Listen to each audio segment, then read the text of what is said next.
Seigneur, tu déclares par le prophète Amos, voici venir des jours, oracle du Seigneur, où j'enverrai la faim dans le pays. Non pas une faim de pain ni une soif d'eau, mais d'entendre la parole de Dieu. Et Seigneur Dieu, nous prions maintenant que le Saint-Esprit augmente notre faim et notre soif de ta parole. Car l'homme ne vit pas seulement que de pain, mais de toute parole qui sort de la bouche de Dieu. Seigneur notre Dieu, rassasie-nous, comble-nous, que ta parole s'accomplisse selon ta promesse, car nous croyons et confessons avec Isaïe qu'elle ne revient pas à toi sans avoir accompli l'objet de sa mission. Et fais ce que tu dis. Alléluia, Seigneur. Accomplis ton œuvre au milieu de nous. Manifeste ta gloire. Et comble-nous. Et tout le peuple dit Amen. Bien-aimés, asseyons-nous dans sa présence et accueillons sa parole. Nous continuons de méditer, bien-aimés, sur ces fruits du Saint-Esprit. Le Seigneur nous dit dans l'Épître aux Galates, au chapitre 5, les versets 22, le fruit de l'Esprit est agapé, joie, paix, longanimité, bienveillance. Nous allons méditer sur la bienveillance aujourd'hui dans nos Bibles, celle de Jérusalem. Il est écrit la serviabilité. Et donc, quand on regarde dans le texte lui-même grec du Nouveau Testament, en fait, bien sûr, la serviabilité est une forme de la bienveillance, mais la bienveillance n'est pas que serviabilité, elle l'inclut, parce que en grec, puisque ce soir nous parlerons du grec, une fois encore, parce que c'est le Nouveau Testament, il est écrit que le fruit de l'esprit est Christotes, c'est-à-dire la bénignité ou la bienveillance. Christotes. Le fruit de l'esprit est bénignité ou bienveillance. Et nous allons donc méditer sur ce fruit de l'esprit qu'est la bienveillance. Bien-aimés, sur le plan naturel, la bienveillance est souvent synonyme de gentillesse, attention aux autres, est synonyme de délicatesse. Lorsque nous sommes bienveillants, nous ne pensons pas qu'à nous, nous faisons attention aux autres, etc., etc. Donc sur le plan naturel, la bienveillance c'est ça. Mais si ça se limitait qu'à ça, on aurait beaucoup de mal à pouvoir expérimenter quelque chose de plus grand, comme nous le vivons depuis le début de cette session. Ce que nous vivons, c'est que nous voyons que sur le plan humain, Dieu nous a disposés à des choses qui sont de nature surnaturelle. Et les fruits de l'esprit ne sont pas simplement des efforts humains pour être gentils, pour être bienveillants, pour être attentionnés ou attentifs aux autres. Il s'agit d'une mesure surnaturelle qui vient se déposer et accroître notre propre nature. Il y a des chrétiens dans le coin ici. C'est un cadeau de Dieu. C'est une disposition divine. C'est un don gratuitement offert. Nous l'avons vu avec la paix, lorsque Jésus dit « Je vous donne la paix, je vous laisse ma paix ». Ce soir, tu peux pareillement entendre « Je te donne la bienveillance, je te laisse ma bienveillance ». Le Seigneur nous l'accorde comme un don qui vient de lui. Il y a des chrétiens dans le coin ici. Donc, bien-aimés, ce que nous avons de mieux à faire, parce que je sais que nous luttons avec nous-mêmes, ou quelquefois contre nous-mêmes, ce que nous avons de mieux à faire ce soir, c'est devenir nos propres alliés pour laisser la grâce de Dieu se déposer en nous, transformer tout ce qui a à transformer, guérir tout ce qui a besoin d'être guéri, édifier tout ce qui a besoin d'être édifié et faire en sorte que l'œuvre de Dieu, ce fruit excellent du Saint-Esprit puisse réellement prendre corps en nous et se manifester pour la gloire de Dieu. Est-ce qu'un chrétien dit Amen à ça? Bien-aimés, la bienveillance, ce n'est pas donc juste l'effort d'être gentil, d'être attentionné. Là, sur le plan naturel, donc il s'agit donc de cette bienveillance qui, quelquefois, se fait serviable. Ce que l'on appelle la serviabilité dans quelques traductions de Bible. Et donc, de temps en temps, on rend service et puis il y a des jours où on est un peu fatigué. C'est pas qu'on ne veut pas rendre service, c'est qu'on ne peut plus. Est-ce qu'il y en a qui sont épuisés de rendre service ici? Est-ce qu'il y en a quelques-uns? Parce que vous n'avez pas remarqué que ce sont toujours les mêmes qui rendent service? On est dans le même milieu, n'est-ce pas, non? C'est toujours un peu les mêmes qui se décarcassent pour les autres. Et de temps en temps, on sent un poids de fatigue, on se dit, il faudrait peut-être que les autres se bougent aussi, n'est-ce pas? Il y a des chrétiens dans le coin ici. Donc de temps en temps, nous sommes rattrapés par notre propre nature et nous disons, non, là c'est un peu trop c'est trop, je vais faire une pause. Il y en a qui font toutes sortes de pauses. On fait des pauses dans les relations humaines. Non, là franchement, en ce moment c'est un peu trop. Je suis obligé de porter tout et tout le monde. Je vais me reposer un tout petit peu. Il y en a qui tentent de fuir. Ils vont très très loin. J'ai une amie, une connaissance qui disait il n'y a pas très longtemps, si je pars jusqu'au Canada, peut-être que je ne les porterai plus. Mais il y a le WhatsApp, il y a BBM, il y a Skype, Facebook, pour ne pas dire autre chose. Il y a toutes sortes de choses qui font que ceux qui nous épuisent ici peuvent nous épuiser là-bas. Il y a des chrétiens qui entendent les paroles qui sortent de ma bouche ici ce soir. Donc peut-être que la solution n'est pas dans une espèce de fuite de la réalité, de ces relations qui nous pèsent, de ce travail qui nous pèse. Il faut se lever encore demain matin, c'est vendredi, mais il y a encore une journée à tirer. Et chaque matin, c'est toujours le même scénario, le corps a du mal à quitter le lit. Et le lit ne veut pas abandonner le corps. Il est tellement bien avec le corps. Il veut que le corps reste. Parce que le corps chauffe le lit. Il y a des chrétiens dans le coin ici. Et donc, on se dit, mais comment on va faire pour sortir de là? Bon, il y a des jours où on a un élan. Parce qu'on se dit, non, là, Seigneur, aujourd'hui, ce matin, je veux sauter du lit. Et puis, comme me disait un de mes amis, un ancien du renouveau ici, tonton Félix Indassan, il me disait la chose suivante, il me disait, moi, avant, quand j'étais jeune, j'avais 40-50 ans, je sautais du lit.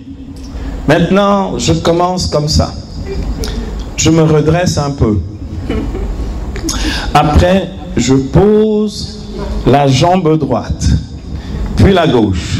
Et j'attends encore un petit moment pour que le sang descende jusqu'à la plante des pieds. Et après, je me relève. Bien aimé, il y a un temps pour sauter du lit. Et puis un temps pour faire ça en 3 étapes. Il y a des chrétiens dans le coin ici. Donc on peut abandonner. On peut se dire non, mais c'est trop compliqué pour moi. Maintenant, il y en a marre. Et puis le Seigneur dit, ce soir, il y a quelque chose qui doit s'augmenter en toi. Ça s'appelle Christotès. Et cette chose-là, c'est la bienveillance. En fait, la bienveillance, ce n'est pas que la bienveillance à l'égard des autres. C'est d'abord la bienveillance à ton égard personnel, comme Dieu est bienveillant à ton égard. Il y a des chrétiens dans le coin. C'est pourquoi la serviabilité peut nous tromper, parce qu'on aime rendre service, le chrétien doit servir. Or là, Dieu dit que tu vas commencer à être bienveillant vis-à-vis de toi-même. Est-ce qu'il y a des chrétiens dans le coin? Vous avez des gens qui de temps en temps me disent « Oh non, là en ce moment je suis beaucoup dans le ministère, je suis vraiment pris avec les choses de Dieu, etc. Je n'ai même plus le temps de manger. » T'as un problème, gars. T'es malveillant. T'es malveillant parce que « Oh non, moi je prie, je me lève toutes les nuits pour intercéder, je prie, je dors jamais. » Oui, d'accord. Dans une semaine et demie, tu vas être un zombie. Bien-aimé, la bienveillance, c'est d'abord la bienveillance vis-à-vis de nous-mêmes. Parce que, bien-aimé, la Bible dit dans Matthieu 22, tu aimeras ton prochain comme toi-même. Mais si tu ne t'aimes pas toi-même, si tu t'aimes mal, tu ne peux aimer personne. Si tu es malveillant à ton égard, tu ne seras pas bienveillant à l'égard des autres. Il y a des chrétiens dans le coin ici. Bien-aimé, autant tu es bienveillant à ton égard, autant tu le seras pour les autres. Autant tu le seras même pour Dieu et pour les œuvres de Dieu. Il y a des chrétiens dans le coin ici. Bien-aimé, nous devons apprendre ces choses. Parce que notre vie doit être soulevée par la grâce de Dieu. Notre vie doit exceller dans ces choses-là. Et bien aimé, pas seulement dans des prières qui attendent un exaucement. Il y a une vie à édifier. Et Dieu a besoin de toi pour l'édification de ta propre vie. Amen. Dieu te veut bienveillant. Il y a des chrétiens dans le coin ici. Dis avec moi bienveillant. Bienveillant. Alléluia. Encore, je n'ai pas entendu.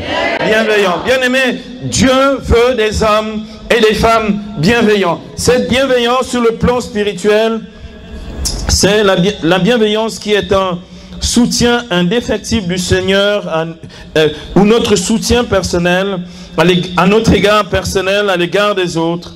en particulier à l'égard de ceux qui sont faibles. Mais bien aimés, n'oubliez pas que ceux qui sont faibles, c'est nous aussi qui sommes faibles. Nous sommes remplis de faiblesses. Donc, nous avons d'autant plus besoin de la bienveillance pour être forts. Car l'apôtre déclare justement, c'est quand je suis faible, c'est alors que je suis fort. C'est quand je suis faible, c'est alors que je suis fort. 2 Corinthiens chapitre 12 verset 10. C'est alors que je suis fort. Dieu, pour qu'il nous fortifie, a besoin d'hommes et de femmes pleins de bienveillance. Pour que nous soyons, et nous allons le voir à la fin de cet enseignement, pour que nous soyons une force pour nos bien-aimés, car il est écrit, vous les faibles, vous les forts, soutenez les faibles, pour que nous puissions donner de la force aux autres, il nous faut de la bienveillance. Il y a des chrétiens dans le coin. Bien-aimés, nous avons besoin de bienveillance, nous avons besoin d'en être enrichis, nous avons besoin de croître là-dedans, nous avons besoin que la grâce de Dieu se multiplie pour nous ce soir, afin que la bienveillance ne soit pas juste un mot gentil, mais un fruit du Saint-Esprit dans nos vies. Il est écrit dans le livre du Siracide, l'Ecclésiastique si vous voulez, ou Ben Sira. On peut trouver dans des Bibles différentes 3 manières de nommer ceci. Donc cet auteur, Jésus Ben Sira, dans le Siracide au chapitre 11, verset 17, la parole de Dieu déclare: le don du Seigneur reste fidèle aux hommes pieux et sa bienveillance les conduira à jamais.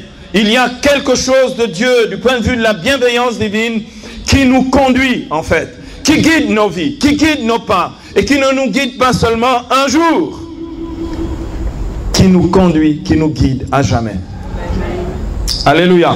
Ça veut dire quoi, bien-aimés? Ça veut dire que la bienveillance de Dieu, c'est cette attention particulière que Dieu a sur nos vies à chaque instant. L'attention particulière que Dieu a sur ta vie à chaque instant. Cette attention divine que Dieu veut communiquer à ta propre âme pour que tu aies une attention, un souci particulier de ta vie à chaque instant. Bien-aimé, pour que tu ne négliges pas le moindre paludisme qui commence, pour que tu ne négliges pas le moindre mal de tête en disant non, ça va passer. Non, il faut le faire passer. Il y a des chrétiens dans le coin ici. Dieu est attentif à ta vie et il ne néglige rien. Il n'y a aucune négligence de la part de Dieu sur nos vies. La bienveillance nous enseigne d'abord ceci. Bien-aimé, si nous sommes négligents à notre égard, nous sommes malveillants à notre vie personnelle. Il y a des chrétiens dans le coin ici. Dieu nous veut bienveillants pour nous libérer justement de ce manque d'attention à notre propre vie, pour que nous puissions être des hommes et des femmes plus attentifs à ce que nous vivons, parce que tout ce que nous vivons intéresse Dieu. Et tout ce que nous vivons doit correspondre au dessein de Dieu sur nos vies. Bien-aimés, nous allons voir à présent, nous allons développer un tout petit peu ce fruit de la bienveillance en 2 points. Nous allons commencer par voir la bienveillance divine. Premier point donc, nous allons voir la bienveillance divine. Et deuxième point, nous allons voir le souci des autres. Premier point, la bienveillance divine. Deuxième point, le souci des autres. Commençons par la bienveillance divine. Bien-aimés, si la bienveillance, si ce Christotes est un véritable fruit du Saint-Esprit, ça veut dire que c'est d'abord Dieu lui-même qui se manifeste au travers de ce fruit.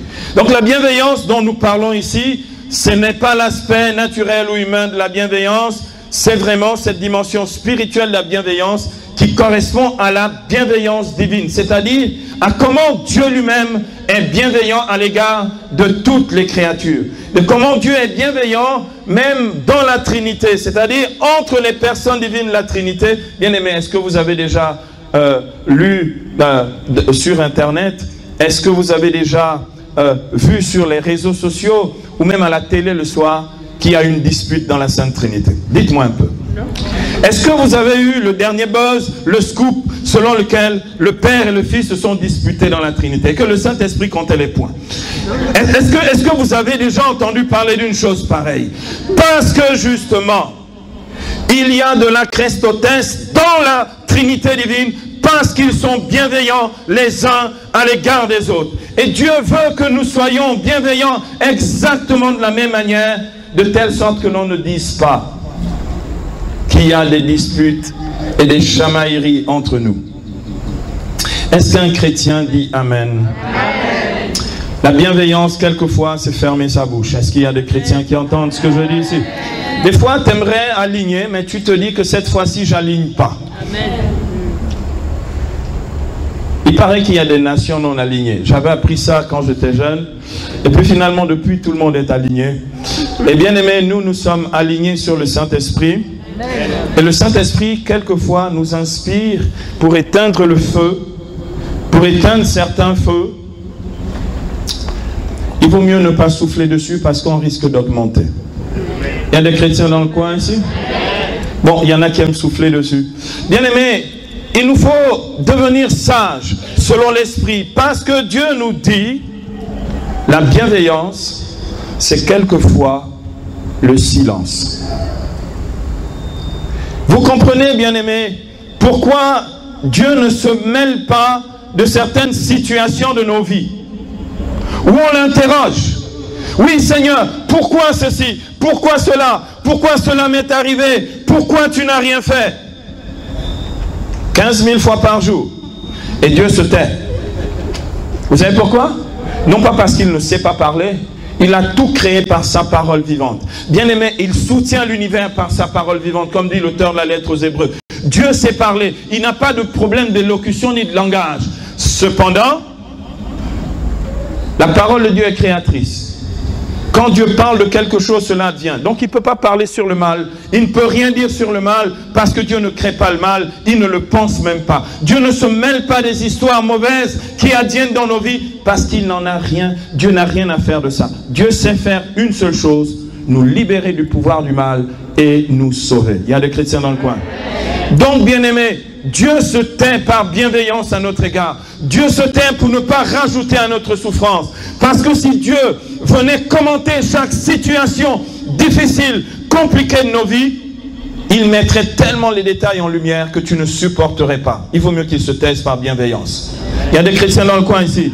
Sois sage et deviens intelligent pour ne pas accuser injustement mon Dieu. Est-ce qu'un chrétien entend les paroles qui sortent de ma bouche? Alors, c'est quoi la bienveillance divine? Il est écrit dans le livre du prophète Isaïe, au chapitre 60, les versets 10b, il est écrit ceci: « Car dans ma colère, je t'avais frappé, mais dans ma bienveillance, j'ai eu pitié de toi. » Le texte dit « J'ai eu miséricorde de toi. » Bien-aimé, il n'y a pas de poids. Il n'y a pas de poids entre. Lorsque le Seigneur dit « Débrouille-toi tout seul », et c'est ça la colère de Dieu. Tu t'obstines, tu veux faire à ta tête, ok, d'accord.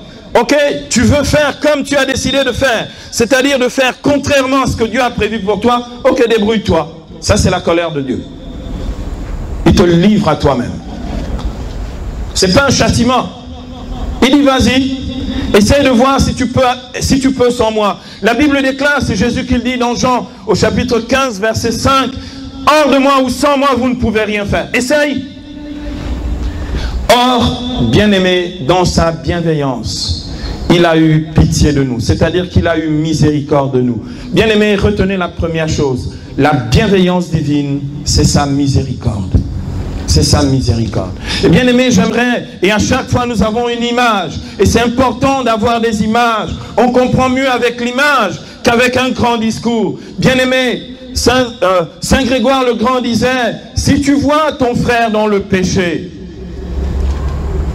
si tu vois ton frère dans le péché, tu as deux possibilités. Tu le critiques, et donc en le critiquant, tu te condamnes toi-même. C'est la mesure dont vous jugez les autres que l'on se servira pour vous juger. C'est écrit comme ça. Vas-y, juge. Bien-aimé, si tu ne peux pas sauver quelqu'un, tu ne peux pas le juger. Il y a un seul qui peut te juger, qui peut me juger. C'est celui qui est capable de me sauver. Est-ce qu'il y a un chrétien qui dit amen à ça? Tu peux juger qui tu veux. En fait, tu t'enfonces toi-même parce que tes propres œuvres parle contre toi. Il y a des chrétiens dans le coin ici. Donc, bien-aimé, Saint Grégoire le Grand dit ceci: si tu vois ton frère dans le péché, couvre-le du manteau de ta miséricorde. Bien-aimé, la bienveillance, c'est le manteau de la miséricorde. La bienveillance, ce n'est pas, oui, tu as fait ça, tu n'es pas comme ça, tu devrais être comme ça. Là, je suis en plein dans les chamailleries des couples. L'autre n'est jamais aussi bien, l'autre n'est jamais au top, l'autre ne fait jamais aussi bien que nous on ferait nous-mêmes, etc., etc. Mais quand tu te regardes toi-même, est-ce que tu es tellement au top dans la perfection que l'autre doit à chaque fois faire tout à ton image et à ta ressemblance? Est-ce qu'il y a un chrétien qui entend les paroles qui sortent de ma bouche ici? Parce que vous avez toujours un dans le couple qui est plus parfait que l'autre. Vous n'avez jamais remarqué ça? Moi, je suis un profane, hein? Je regarde ça de loin. Mais quand je m'assieds dans les salons et que j'écoute les couples et que j'observe attentivement, ils me font toujours la démonstration de un qui est plus spirituel, plus parfait, qui sait plus que l'autre. Et puis il y en a l'autre qui regarde et qui attend que ça se termine et qui reprend son souffle et qui de temps en temps envoie une bombe, et quand la bombe vient, on crée la 3e guerre atomique dans la maison. Bien-aimés, j'aimerais que vous compreniez que la bienveillance, c'est d'abord la miséricorde. Tout le monde ici a des limites. Tout le monde ici a des fragilités. Tout le monde ici a des imperfections. Il n'y a personne qui peut parler contre la vie de personne ici. Parce que ce que tu dis contre ton frère se retournera contre toi. Bien-aimés, entendez bien ce que je suis en train de dire. Je n'ai pas dit qu'il faut être laxiste. Je n'ai pas dit qu'il ne faut pas lutter contre le péché et marcher dans les voies de Dieu. Mais ça, c'est pour toi-même. C'est la bienveillance que tu as pour ta propre vie. Tu peux venir critiquer la mienne. Fais mieux. Et montre-moi que tu fais mieux. Édifie-moi. Stimule-moi. Incite-moi par la sainteté de ta vie. Mais arrête de parler parce que tu ne peux pas changer ma vie. Il y a des chrétiens dans le coin ici. Est-ce qu'un chrétien a entendu ce que j'ai dit? Parce que toutes les fois que tu parleras sur moi et contre moi, en fait, tu accumuleras des péchés sur ta propre vie. Est-ce qu'un chrétien entend ce que je dis ici ce soir? Tu peux continuer à le faire parce qu'il y en a qui pensent qu'ils sont parfaits parce qu'ils disent les imperfections des autres. En fait, non. Si tu es mauvais, gars. Tu ne deviens pas mauvais parce que les autres sont mauvais. Tu ne deviens pas bon parce que les autres sont mauvais. Et bien aimé, Dieu nous a enseigné une chose.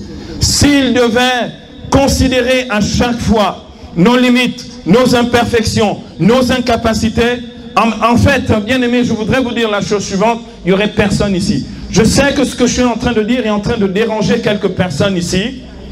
En fait, je suis en train d'aller titiller, toucher profondément leur orgueil spirituel, leur arrogance, parce qu'ils pensent qu'ils sont des donneurs de leçons sur la vie des autres. Est-ce qu'un chrétien entend les paroles? Et s'il y avait un peu plus de bienveillance, bien aimé, s'il y avait plus de bienveillance, il y aurait moins de pécheurs dans nos assemblées. Notre malveillance les fait fuir et les emmène à faire pire encore. Parce que depuis qu'on crie sur eux, depuis qu'on les malmène, depuis qu'on les humilie, on n'en a pas fait des personnes meilleures. Sinon, ça se saurait. Il y a des chrétiens dans le coin? Bien-aimé, prêchez la vérité de Dieu. C'est elle qui libère. Mais ne t'établis pas comme étant le juge des vivants et des morts, parce qu'il y en a déjà un, il s'appelle Jésus de Nazareth. Est-ce qu'un chrétien dit amen à ça? C'est le moment où l'assemblée se refroidit. Bien-aimé, j'aimerais que nous puissions lire dans le livre de Tobie, au chapitre 8, la prière. J'aimerais que nous puissions lire cette prière qui est faite, en fait, le soir des noces de Tobie et Sarah. C'est la prière de Raguel, le papa de Sarah, qui a constaté que toutes les fois que sa fille essaye de se marier, il y a un mari de nuit qui s'appelle Ashmodé qui se pointe. Et ce mari de nuit, il tue les gens, il tue les maris, donc. Et donc, il en avait déjà assassiné un certain nombre, non? Il en avait assassiné combien? Il en avait assassiné 7. 7, ça veut dire c'est beaucoup. Il en avait assassiné un certain nombre. Et là, Raguel se dit, mon Dieu, pauvre Tobie, lui aussi, il va être écrabouillé par ce mari de nuit, ce démon qui s'appelle Ashmodé, ce démon qui rend impossible l'amour entre l'homme et la femme et qui rend impossible la fécondité. Et donc, à ce moment-là, Raguel essaye de savoir, vous savez que la prière d'avant, c'est Tobie et Sarah qui, avant de consommer la noce, se mettent à genoux et prient le Seigneur en disant, Seigneur, nous faisons partie d'un peuple saint, nous ne voulons pas nous unir comme les païens, etc. etc. La belle prière de Tobie et de Sarah, qui est une prière absolument merveilleuse. Il y en a qui font ça la nuit de leur noces, et puis d'autres disent, ça on fera la prière demain, on commence à avoir pas consommé. Et donc, or la Bible déclare dans Matthieu 6, 33, même pour ces choses-là, cherchez d'abord le royaume des cieux et sa justice, et tout le reste, la consommation et tout le reste, vous sera donné en plus. Et donc, bien-aimés, il se trouve donc que Raguel attend de voir si Tobie va mourir. Et Tobie ne meurt pas. C'est à ce moment que Raguel magnifie la bienveillance divine. Nous lisons ici dans le livre de Tobie au chapitre 8, les versets 15 à 17, magnifique prière de Raguel. Raguel bénit le Dieu du ciel par ses paroles. Tu es béni, mon Dieu, par toute bénédiction pure. Qu'on te bénisse dans tous les siècles. Tu es béni de m'avoir réjoui.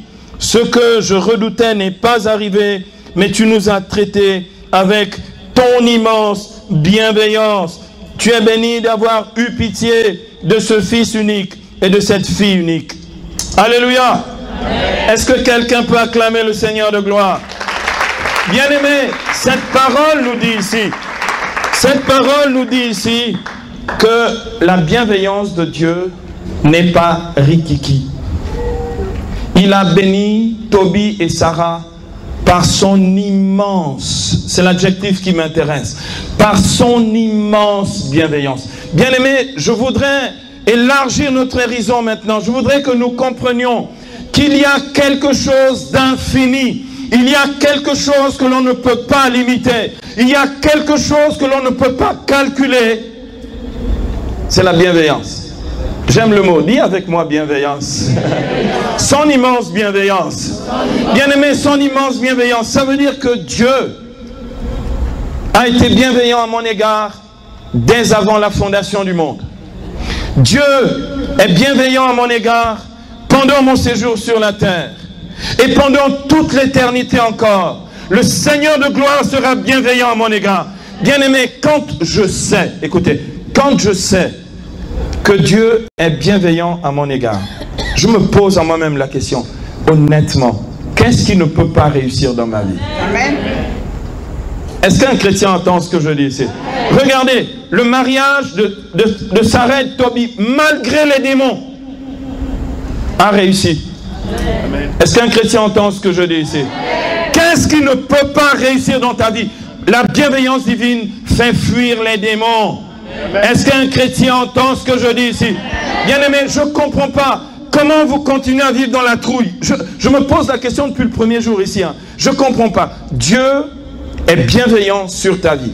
Ça veut dire Dieu veille, bienveillant, c'est veiller au bien de ta vie. Dieu veille à ce que tout se passe bien dans ta vie. Et toi, tu te concentres sur les démons. Bien-aimé, branche-toi sur la bienveillance divine. Est-ce qu'un chrétien entend ce que je dis ici ce soir? Bien-aimé, branche-toi sur la bienveillance divine et laisse-la s'augmenter en toi comme un fruit du Saint-Esprit. Alléluia. Alléluia. Bien-aimé, la bienveillance divine est la garantie de ma réussite. Écris ça si tu n'as rien écrit depuis le début. La bienveillance divine est la garantie de la réussite de ma vie. Et là, bien-aimé, ni homme, ni ange, ni démon, ni méchant ne peut mettre en échec la réussite de ma vie. Parce que mon Dieu est immensément, dit le texte ici, immensément bienveillant. Alléluia. Immensément. Et bien aimé, ce qui se déverse en nous par l'effusion du Saint-Esprit est immense. Bien aimé, vous ne pouvez même pas sonder un seul instant ce que nos vies vont être d'ici 3, 4, 5 jours. à la fin de cette Pentecôte, au milieu de cette Pentecôte. Bien aimé, il y a des choses qui bougent dans nos vies, on s'en rend compte, mais ce que l'on voit est petit à côté de la réalité. Il y a des chrétiens dans le coin ici. Bien aimé, je vois des hommes et des femmes tellement apaisés, tellement réconciliés avec eux-mêmes, tellement heureux et fiers de leur Dieu. Je vois des hommes, ici devant moi, je vois des hommes et des femmes tellement remplis d'assurance pour les bienfaits et les promesses de Dieu pour leur vie, qu'ils ne seront plus là à prier, mais simplement à recevoir. Bien aimé, il y a un temps où il faut se reposer. Est-ce qu'un chrétien entend ce que je dis ici? Tu as beaucoup pleuré ces derniers temps. 2016 a été une année terrible pour beaucoup ici. D'accord? La Bible déclare qu'il sème dans les larmes, moissonne dans la joie, avec des chants d'allégresse. Alléluia! Et bien aimé, Dieu veut ça pour toi. Dieu veut ça pour nous. Deuxième point présent, le souci des autres.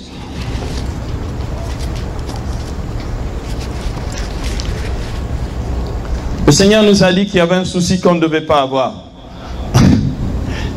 Dans Matthieu 6, d'accord, verset 34, il a dit ne vous souciez pas du lendemain. En revanche, il veut que nous puissions nous soucier des autres. Et bien aimé, tu aimeras ton prochain comme toi-même. Tu te soucieras de ton prochain comme toi-même. Il y a des chrétiens dans le coin. Les deux, mon général, les deux. Pas plus l'un que l'autre, les deux. Tu te soucieras de ton prochain comme toi-même. Bien aimé, la Bible dit dans Matthieu au chapitre 7, verset 12, tout ce que vous voulez que les autres fassent pour vous, faites-le vous-même pour eux. C'est ça la loi et les prophètes. Tout ce que vous voulez. Et bien aimé, on peut dire la chose suivante. Tout ce que tu veux pour les autres, il faut que tu le veuilles aussi pour toi. Amen. Alléluia. C'est ici où le mauvais cœur, le microtumos, d'accord, la microtumia apparaît, le petit cœur MCD, mauvais cœur devenu trop caillou, d'accord, c'est ici où ça apparaît, où je me dis, mais est-ce que franchement, une des causes de l'échec de ma vie, c'est pas que je ne me préoccupe pas de la réussite des autres. Beaucoup échouent à cause de ça. Bien aimé, une vie qui réussit est une vie qui fait réussir. Je redis, une vie qui réussit est une vie qui fait réussir. C'est la raison pour laquelle le Seigneur nous dit dans Matthieu, au chapitre 28, verset 19, allez de toutes les nations, faites des disciples. En gros, il nous dit, allez de toutes les nations et faites réussir les gens. Est-ce qu'il y a quelqu'un qui entend ce que je dis ici? Ton christianisme n'est pas complet. Ton christianisme n'est pas complet si tu n'as pas suffisamment de soucis des autres pour faire en sorte que leur vie réussisse. Et bien aimé, je peux vous assurer, la vie de Mère Teresa est une vie réussie. Vous savez pourquoi? Parce qu'elle a fait réussir la vie de beaucoup. Il y a des chrétiens dans le coin? Je pourrais multiplier toute la litanie des saints. La vie de la Vierge Marie est une vie réussie parce qu'elle a fait et elle continue de faire réussir nos vies. Bien aimé, une vie réussie est une vie qui fait réussir. Mais pour faire réussir, il nous faut commencer par avoir en nous, bien enraciné et bien déployé, ce fruit du Saint-Esprit qui s'appelle la bienveillance. Alors regardons ce que dit l'apôtre Paul dans l'épître aux Colossiens au chapitre 3. Colossiens 3, les versets 12 à 13. L'apôtre nous dit ceci. Paul nous encourage quant à la bienveillance. L'apôtre dit, Colossiens 3, versets 12 à 13, il dit ceci. Il est écrit donc, je vais vous lire ça tout de suite. Vous donc les élus de Dieu, ses saints et ses bien-aimés, revêtez des sentiments de tendre compassion, de bienveillance, d'humilité, de douceur, de patience. Supportez-vous les uns les autres et pardonnez-vous mutuellement. Si l'un a contre l'autre quelques sujets de plainte, le Seigneur vous a pardonné. Faites de même à votre tour. Amen. Oh, il n'y a que 3 qui ont dit Amen.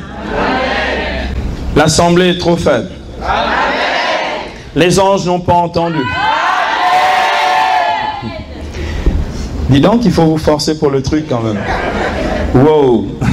Bien aimé, les sentiments de bienveillance ici, d'humilité, de douceur, etc. Les ingrédients qui vont avec, c'est en fait comme le Seigneur fait pour toi, fais de même pour les autres. On est loin du compte. On est un peu loin du compte. Et donc, bien aimé, le Seigneur veut vraiment que quelque chose bouge dans nos vies ce soir. Dieu veut vraiment. Bien aimé, j'aimerais ici commencer par un témoignage. Je voudrais rendre gloire à Dieu. Quand je suis arrivé ici au Gabon, il y a un peu plus de 3 ans maintenant, j'allais prier dans mon ancien groupe de prière, c'est-à-dire l'Assemblée du Renouveau de Bessieux. C'est mon ancien groupe. Donc, mon auxiliaire. Donc, j'allais prier à Bessieux. J'aimais beaucoup aller là-bas le mercredi. C'était merveilleux. On passait des temps vraiment sublimes dans la gloire. Et puis, j'ai remarqué qu'à Bessieux, il y avait une jeune femme, très, très enthousiaste, pleine d'énergie. Je ne cite pas son nom, vous allez deviner. Pleine d'énergie, chantre de l'Éternel, toujours prête à rendre service. Elle passait toute sa journée à aller visiter tout le monde. Elle était tout le temps quelque part. Elle avait un enfant, elle n'avait pas terminé ses études, elle galérait au boulot, etc. Elle voulait se marier. Une vie complètement disloquée, pleine de générosité, mais complètement disloquée. Comme la vie de beaucoup de chrétiens ici devant moi. Ils prient, mais en fait, leur vie n'est ni édifiée, ni complètement unifiée. Est-ce que quelqu'un entend les mots qui sont ici? Bien-aimés, or, la bienveillance divine nous fait réussir à tous égards. Un matin, le Saint-Esprit me dit, appelle-la. Je l'appelle. Et je lui dis, voici ce qu'on va faire. On va se voir, toi et moi, pendant 9 séances. Chaque séance va t'apprendre à construire une des dimensions de ta vie. D'accord? Tu vas déjà mettre de l'ordre dans toutes les activités. Tu vas arrêter d'en avoir 15 000. Tu vas en avoir que 2. Et tu vas bien les faire, les 2 activités. Premièrement. Deuxièmement, je lui ai dit, on va mettre de l'ordre aussi. Tiens, maman, non, oui. Tu vas consacrer du temps à ta fille. Et je te donne les créneaux. Je lui ai donné les créneaux pour sa fille. Ensuite, je lui ai dit, tes études, tu as terminé? Elle dit, non, machin, c'est compliqué, j'arrive pas. J'ai dit, ok, tu vas te réinscrire et tu vas terminer tes études. Elle dit, d'accord. Donc, troisième chose. Ensuite, je dis, sur le plan sentimental, ça marche comment? Ah oui, mais les garçons ne restent pas et tout. Bon, en même temps, je n'ai pas beaucoup de disponibilité. D'accord. Donc, on va arranger ça. On va s'organiser. On s'est organisé. Quelques mois après, elle a rencontré son gars. Aujourd'hui, ils sont mariés. Il vient d'avoir une fille. Il y a des chrétiens dans le coin. Elle a mis de l'ordre dans sa vie. En fait, elle ne m'a rien demandé. Je ne lui devais rien. Elle ne m'a rien, elle n'est pas venue. Ah, mon père, vous savez comment on fait dans le milieu, hein? Mon père, aidez-moi vraiment, soutenez-moi dans vos prières. Mon père, est-ce que je peux demander un petit conseil? Elle ne m'a rien demandé. Ça s'appelle Christotès. Ça s'appelle de la bienveillance. Bien-aimé, ce que j'ai fait, ce que Dieu a fait un jour pour moi. Amen. Il est venu voir ma vie. Il y avait des tas de choses qui étaient disloquées, qui n'étaient pas du tout unifiées. Dieu a pris soin de moi. Il a réglé une chose, une autre chose encore. Bien-aimé, la bienveillance commence lorsque les gens ne vous demandent rien et que vous investissez pour leur réussite. Est-ce qu'un chrétien dit un vrai amen à ça? Bien-aimé, regardez notre christianisme. Le christianisme de parleurs en langue. En fait, qui ne fout rien pour le royaume de Dieu. Vous avez entendu ce que je viens de dire ici? En fait, votre christianisme est léger. Vous avez été pesé et vous avez été jugé insuffisant. Bien-aimé, il vient, le Seigneur, regardez le figuier desséché. Bien-aimé, il ne s'agit pas une fois de temps en temps, bon, je te donne un don, débrouille-toi avec ça. Il s'agit de cette immense bienveillance qui fait que Dieu, à tout moment, peut te solliciter pour une personne, jusqu'à ce que la réussite soit totale dans sa vie. Est-ce que quelqu'un est d'accord avec ça ici? Bien-aimé, c'est ce que la Vierge Marie a fait pour sa cousine Élisabeth. Elle a manifesté de la bienveillance. La Vierge Marie, ce qu'elle a fait, ça a été la chose suivante. Elle-même, elle venait d'apprendre qu'elle était la maman de Jésus. d'accord, dans l'épisode de l'Annonciation. Et ensuite, qu'est-ce qui se passe pour elle? Eh bien, bien aimé, elle reçoit une bonne nouvelle. Elle aurait pu rester dans son coin à dire, oh, alléluia, Seigneur Dieu, je suis maintenant maman. Le petit bébé bouge à moi, tout. D'accord? Des trucs comme ça. Elle aurait pu être dans son coin, à se délecter de son affaire et à vivre comme une égoïste. La première chose qu'elle fait, alors que le don excellent de Dieu lui est accordé, c'est de manifester à l'égard de sa cousine Élisabeth la même bienveillance que Dieu a eue pour elle. Amen. 3 mois durant, elle a assisté sa cousine jusqu'à l'accouchement. Est-ce que quelqu'un entend ce que je dis ici? Est-ce qu'il y a encore des gens ici qui assistent? Est-ce qu'il y a encore des femmes ici qui assistent, des sœurs, des cousines, des tantes après leur accouchement? Oh non, nous vivons en ville, puis c'est moderne désormais. On peut demander une nounou de venir donner un petit coup de main, etc., etc. Notre vie a perdu de sa consistance. C'est là où le jugement commence par la maison de Dieu. Bien-aimés, j'aimerais que nous puissions entendre ces choses parce que, vous voyez, la superficialité avec laquelle on vit la vie chrétienne est absolument effroyable. C'est terrible. C'est que l'on pense qu'il y a ces choses qui sont de nature spirituelle. Moi, je vous parle d'assister quelqu'un qui vient d'accoucher. Vous voulez me parler de spiritualité, en fait, complètement perchée, qui n'ont rien à voir avec la vie réelle. Le but des fruits du Saint-Esprit, c'est de nous qualifier pour que notre humanité donne le meilleur d'elle-même. L'humanité à l'image de l'humanité de Marie ou l'humanité de Jésus. Bien-aimés, Dieu attend de nous cette même bienveillance. Et bien-aimés, elle est présentée ici aux Colossiens, comme une œuvre de miséricorde. Bien-aimés, vous vous souvenez peut-être, il y en a qui lisent de temps en temps les Écritures, vous vous souvenez peut-être d'un épisode terrible dans le Nouveau Testament, dans les Actes des Apôtres. C'est lorsque l'apôtre Paul va se brouiller avec Jean-Marc. Vous connaissez Jean-Marc? Vous connaissez pas Jean-Marc? Oh là là, vous connaissez pas le cousin? Jean-Marc, c'est un pote à nous, Jean-Marc. D'accord? Jean-Marc, c'est le fils de Marie qui accueillait les disciples à Jérusalem. C'était le lieu de leur assemblée de prière. Et bien aimé, Jean-Marc, c'est Marc l'évangéliste. D'accord? Marcus, c'est son nom en latin, son nom de romain. D'accord? Que les Romains lui ont donné. Mais son nom, c'est Yohanan, c'est Jean. D'accord? Marcus, c'est son nom romain. Et donc, bien aimé, Jean-Marc, ce jeune homme-là, s'est brouillé avec l'apôtre Paul parce qu'il était un peu nonchalant. Vous savez, le genre de gars, quand tu marches avec eux, ils sont toujours en retard, ils n'arrivent jamais à l'heure. Vous connaissez pas ce genre de personne, d'accord? Genre de personne qui vous tape sur le système. Tu dis, on va commencer la prière, genre, je sais pas moi, à 17h30. Ils débarquent genre à 18h45. Ils disent, oh, mais il n'est pas 17h30. D'accord? Ok, donc, Jean-Marc, le nonchalant. Jean-Marc, donc, le négligent. Jean-Marc, pas du tout attentif, pas du tout attentionné aux choses. Et à ce moment-là, plutôt que de jeter Jean-Marc et dire, bon, oust, maintenant tu repars à Jérusalem. L'apôtre Pierre dit à Paul, ok, donne-le-moi, je vais m'en occuper. Il y a des chrétiens dans le coin. Amen. Il en fait un disciple. C'est grâce à Pierre que nous avons un évangile qui s'appelle l'évangile selon saint Marc. Parce qu'il a fait son éducation, il était bienveillant à son égard. Il a été témoin de la mort de Pierre et de la naissance de l'église à Rome. Il y a des chrétiens dans le coin ici.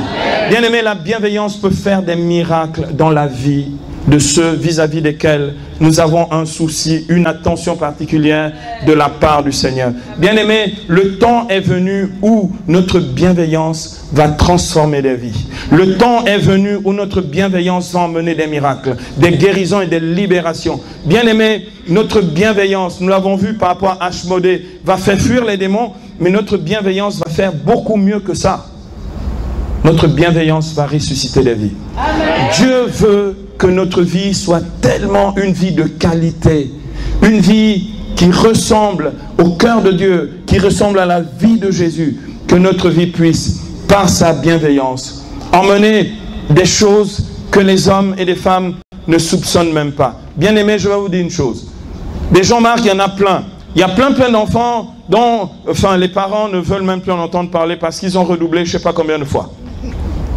Je me suis rendu compte du phénomène, je me suis dit, en quoi est-ce que moi je peux rendre quelques services et manifester cette bienveillance de Dieu qui fait réussir? Eh bien, bien aimé, comme moi j'ai un master en philo et que pour l'instant ça ne sert pas à grand chose, mais je le fais servir. Ça veut dire quoi? Ça veut dire que une fois l'an, je prends dans un laps de temps donné des jeunes qui préparent le bac de philosophie. Et je leur fais des cours, gratis. Jusqu'ici, je vais vous dire une chose. Nous avons du 100% de réussite dans le bac de philosophie. Et bien aimé, comme ça stimule tellement le reste, ils réussissent tout le baccalauréat. Il y a des chrétiens dans le coin? L'année dernière, il n'y en a qu'un seul qui a raté. Bon, nous espérons que cette année, ça ira beaucoup mieux pour celui qui a raté. Alléluia!